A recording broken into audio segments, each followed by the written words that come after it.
So hello guys, welcome to my channel. और आपको याद होगा हमने जो कल डिस्कशन किया था वो किया था तिकड़ी का, Russia, India and China, right.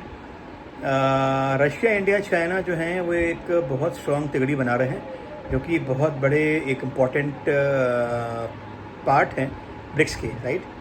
Modi ji अभी जापान की यात्रा में हैं 2 दिन के, और ये बहुत इम्पॉर्टेंट इनका ये टूर है, बिकॉज जापान के ऊपर भी अमेरिका ने पहले लगाया 25%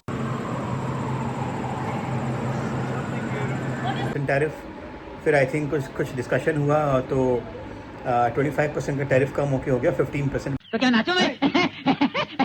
बट स्टिल टैरिफ लगा हुआ है। और आप जानते हैं कि जापान इंडिया का बहुत ही स्ट्रॉन्ग पार्टनर जलवा है हमारा। है, आज से नहीं काफ़ी सालों से। 2-3 रीज़न हैं। एक तो टैरिफ के बारे में डिस्कशन होगा कि हम कैसे इससे हम पार पा सकते हैं, because the major discussion is that कि जितने भी कंट्रीज़ हैं जो बहुत मेजर इकोनॉमी हैं साउथ ईस्ट एशिया के और एशिया के, उनके ऊपर जितने भी टैरिफ लगे हैं, भले वो 15% का हो, 20 का हो या 25 का हो। इंडिया के ऊपर तो खैर 50% का ऑडिट टैरिफ लगा हुआ है। तो मेन जो डिस्कशन अभी होने वाला है, आई थिंक जितने भी कंट्रीज़ हैं वो सब एक साथ डिस्कशन कर रहे हैं। और कल आई थिंक यात्रा रहेगी इसकी मोदी जी की चाइना में फॉर समिट। तो ये भी बहुत बड़ा, बहुत इम्पॉर्टेंट डिस्कशन और मीटिंग है। जापान के साथ 2-3 पॉइंट हैं। पहला, जापान जो है एक बहुत स्ट्रॉन्ग अलाई है इंडिया का। जो हमारे यहाँ इंडिया में जो बुलेट ट्रेन स्टार्ट होने वाली है वो जापानीज़ रहेगी, तो आई थिंक वो कुछ समय में शायद स्टार्ट भी हो जाएगी। तो बहुत स्ट्रॉन्ग और बहुत ही फेथफुल पार्टनर रहा है जापान। आप जानते हैं जो आप गाड़ी चलाते हैं मारुति सुजुकी, तो उसमें से Suzuki is from Japan, Honda is also from Japan. तो आप जानते हैं कि जापान का बिजनेस कितना बहुत बड़ा एक्सपांशन मोड में है इन इंडिया एज वेल, और इंडिया भी काफ़ी इससे बेनिफिट हो रहा है। तो पहला पॉइंट हो गया जापान का कि जितने भी टैरिफ लग रहे हैं उससे कैसे निपटा जाए, नंबर 1। नंबर 2, कैसे हम अपनी ग्रोथ को बहुत ज़्यादा आगे बढ़ाएं, बिकॉज आपने अभी देखा होगा तो जीडीपी के नंबर्स कल आए हैं। तो the Q1 GDP is 7.8%, which is the highest amongst all the developed and developing country in the entire world. So we are growing at a very good pace. बहुत स्ट्रॉन्ग ग्रोथ हमको आगे नज़र आ रहा है। तो हमारा ग्रोथ होने ही वाला है अच्छे से। We need good partners, we need strong partners, we need trustful partners, right. तो पहला जो है, एक तो जापान के साथ ये हो गया आपका पार्टनरशिप जो हमारी हुई है बुलेट ट्रेन की। दूसरी, हम ग्रोथ को भी देखने वाले हैं कि हम ग्रोथ दोनों मिलकर हम ग्रोथ को कैसे आगे बढ़ा सकते हैं।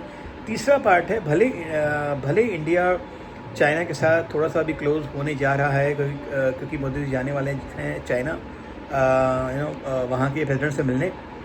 But the main issue is that कि जापान के साथ इंडिया का ये भी एक डिस्कशन चलेगा कि चाइना जो ऑल ओवर इंडिया का 31% का मैन्युफैक्चरिंग हब है, राइट, उसको कैसे काउंटर किया जाए। बिकॉज आपने देखा होगा जहाँ जब जापान के ऊपर जब बहुत बड़ा अटैक हुआ था हिरोशिमा नागासाकी के ऊपर, तो जापान ने जो अपने आप को संभाला, जो कंस्ट्रक्टिव काम किया, आज की डेट में जापान बहुत ही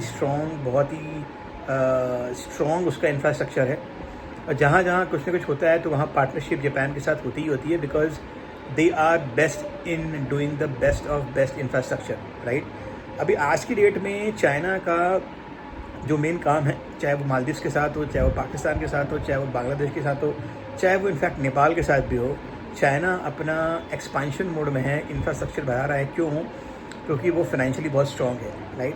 फाइनेंशियली डिपेंडेंसी बहुत ज़्यादा है अदर कंट्रीज़ की चाइना के ऊपर।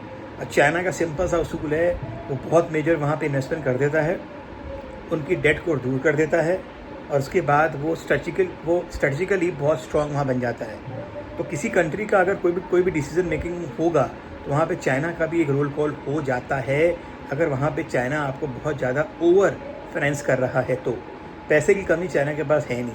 तो इस मैन्युफैक्चरिंग हब को भी थोड़ा सा ब्रेक करने के लिए, हालांकि इंडिया चाइना का अगर रिलेशनशिप बहुत ज़्यादा स्ट्रॉन्ग हो जाता है इक्वल टर्म्स में, तो ये बहुत बड़ा धक्का रहेगा यूएस और यूरोपियन यूनियन के लिए, क्योंकि अभी तक चाइना के साथ यूएसए का बिल्कुल एंटाई है, राइट।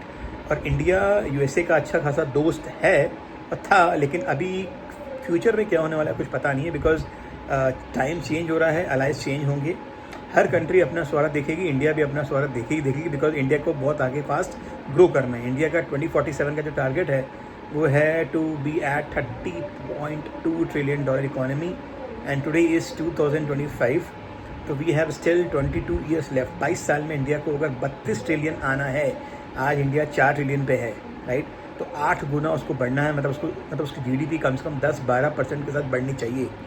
तो कंजम्पशन अच्छा है, सप्लाई अच्छी है, डिमांड अच्छी होगी जब लिक्विडिटी मार्केट में रहेगी। तो इसलिए आरबीआई भी बहुत सपोर्ट कर रहा है कि जितनी ज़्यादा लिक्विडिटी मार्केट में रहेगी उतना ज़्यादा लोग कंज्यूम करेंगे, उतना ज़्यादा लोन लेंगे और अपना काम करेंगे। The main issue is that कि अभी आज के दौर में जापान का टूर बहुत ही ज़्यादा हमारे लिए इम्पॉर्टेंट है, जो कि मोदी जी करके आ भी रहे हैं। दूसरा टूर चाइना के साथ बहुत स्ट्रॉन्ग रहेगा। तो आगे आगे देखते हैं गाइस कि आगे क्या निकलता है, दुनिया कहाँ से कहाँ पहुँचती है। हमको अपना स्वार्थ देखना है। We want India to grow, we want every people of India to grow as a country. हम चाहते हैं कि इंडिया बहुत फास्ट ग्रो करे। तो देखते हैं अभी कितने एंटी ट्रम्प होते हैं। जितने एंटी ट्रम्प होंगे उतना ज़्यादा यूएसए को नुकसान होगा, और हर कंट्री अपना स्वार्थ दिखती है। तो वैसे देखते हैं अभी क्या होता है आगे।